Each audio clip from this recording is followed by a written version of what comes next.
See, the problem with you is you rarely exercise your self-discipline muscle. You just go with the flow. No backbone whatsoever. And that's perfectly fine until you start whining and complaining about your lack of success. That at some point along the way, we get confused and we misunderstand who we are. We start building this false sense of self around all the stories and all the labels and all the things. And we start living our life that way. And we get confused about how life works, how we interact with life. And we start living much smaller than we really are. See, if you go through life holding back, and most of us do, most of us, if we ask ourselves, have we done all we can do? Most of us will have to answer, no, we haven't. We've been holding back. We have ideas that we don't act on, things we want to do, we're afraid to take chances. You refuse to raise your standards. You refuse to push yourself. You refuse to give a little bit more, give a little bit extra. All that you have to do in order to start to pursue your dreams is take small actions every day that align your life in that direction. You have to be willing to be hungry enough to understand that if this is something that you are truly going after, then work has to be applied. You can't make excuses. You can't ask for a pass. And you got to understand that you got to pay a toll to cross the bridge. Whatever your answer is, you can do it right now, today, starting today, right? It's still possible. You can start doing that right now. It's empowering the present with the future. There is nothing stopping you from making it happen right now. You never ever have to feel that way if you start doing it right now. And you can do it right now. The thing about self-discipline is that it is necessary for everything you do in your life. You have to be self-disciplined. And once you understand that you can always make a different choice and get a different reaction, and that's the power in your life. That's the power that you have, is no matter what's going on, you can choose to think differently, believe differently, see differently. All of those things are a choice. If you have a why, you can survive almost any how. Once you begin to discover who you are, then you really realize how you have been given authority and dominion over everything on the face of the earth, including all the dimensions of your life. But you can only do that through the struggle of life.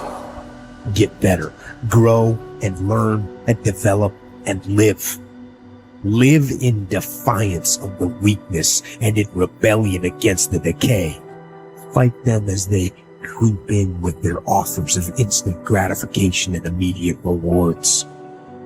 Fight them for every inch they try to take.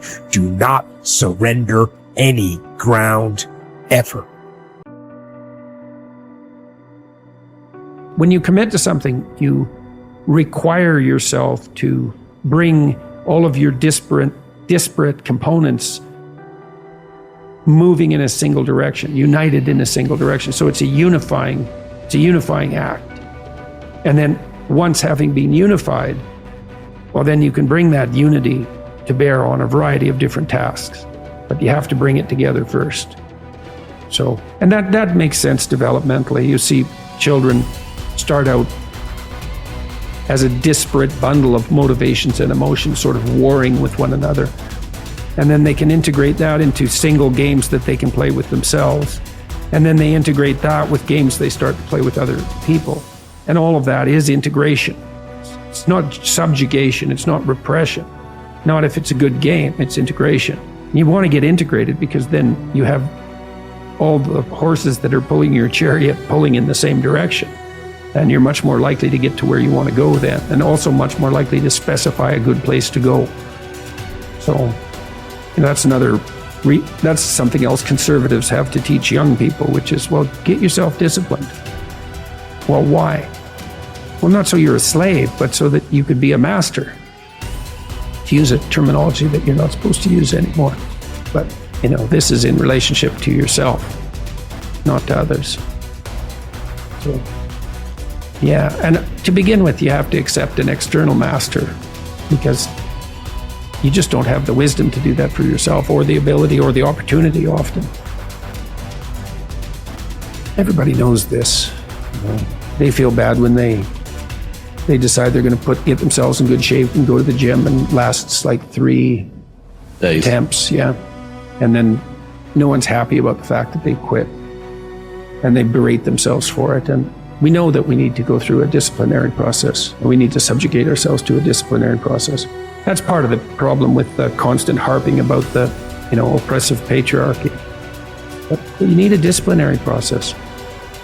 So, well, that's just oppression and slavery. It's like, no, it's not. No more than a game is. Not a good game. A good game isn't oppression and slavery. A lot of people, like I was talking about, taking the path of least resistance. I believe in life you must earn the right to be called a man. And a lot of people do not think the way I do, and that's fine. I'm not asking you to be David Goggins. Trust me, it's a hard road to hoe.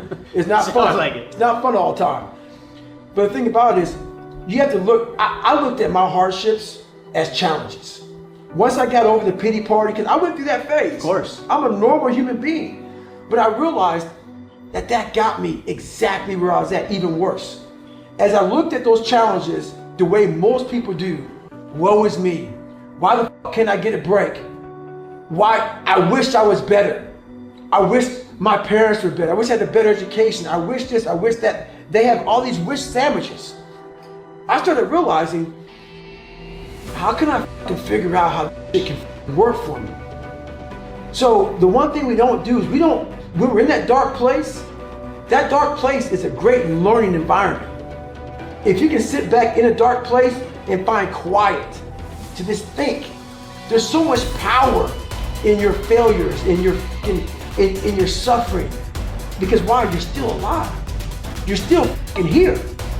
So you gotta look at that shit. My God, man, this is power, man. Like, now I gotta flip this. How many men would be able to do what I'm about to do, what I'm about to try to do? Like, literally, what gave me strength was when I was at the worst of my worst. How many men would even fucking say they want to try to be a Navy SEAL? I'm at the worst spot of my life. Like, I can't even walk down the street, let alone run down the street. And I'm gonna now call a recruiter up and try to be a SEAL. There's a lot of power in that. But people don't see it that way. They see it, man, that's stupid. I had this voice in the back of my head that I kept on running from. I was afraid of water. I was afraid of dealing with things that made me feel unaccepted.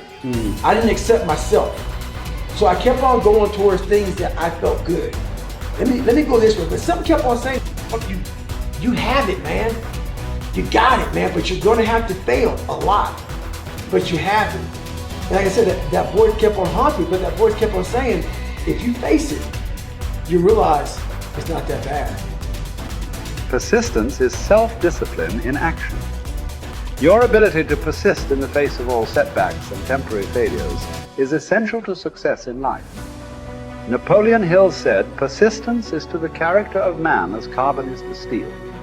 The primary reason for success is persistence, and likewise the primary reason for failure is lack of persistence, quitting too soon. There is a direct link between self-discipline and self-esteem. Each time you discipline yourself to do what you should do when you should do it, whether you feel like it or not, your self-esteem increases. This, why there is direct relationship between self-esteem and persistence. Each time you persist and force yourself to continue on, even when you feel like quitting, your self-esteem goes up. Each act of self-discipline strengthens every other act of self-discipline. Every act of persistence strengthens every other act of persistence. When you discipline yourself to persist over and over, you like and respect yourself more and more. You become stronger and more confident. Eventually, you become unstoppable. Persistence is its own reward. Every time you force yourself to persist on a task, whether it is large or small, you feel happier and better about yourself. When you go the extra mile and do more than you are paid for, or more than is expected, your self-esteem goes up. You feel more powerful and in greater control of your life. In your career, when you go the extra mile, you put yourself on the side of the angels. The primary difference between winners and losers in life is simple. Winners never quit, and quitters never win. Your ability to respond effectively to setbacks, your level of response ability, is the measure of your readiness to succeed. When you experience a major setback or problem, you will feel temporarily stunned. This feeling is very much like a punch in the emotional solar plexus. You will be stopped for a few seconds or a few minutes. During this period, you will often feel discouraged or experience self-pity. You will say, "Why me?" However, it is not how far you fall that counts, but rather how high you bounce. Your aim is to bounce back as quickly as possible. Resilience in the face of unexpected reversals is vital to long-term success. Remember the warrior's creed: I will lay me down to bleed a while and then rise and fight again. Don't be surprised, shocked, or set back when things go wrong. Your best laid plans will often fall apart. Instead, expect disappointments and setbacks as a part of life. Take a deep breath, pick up the pieces, and continue onward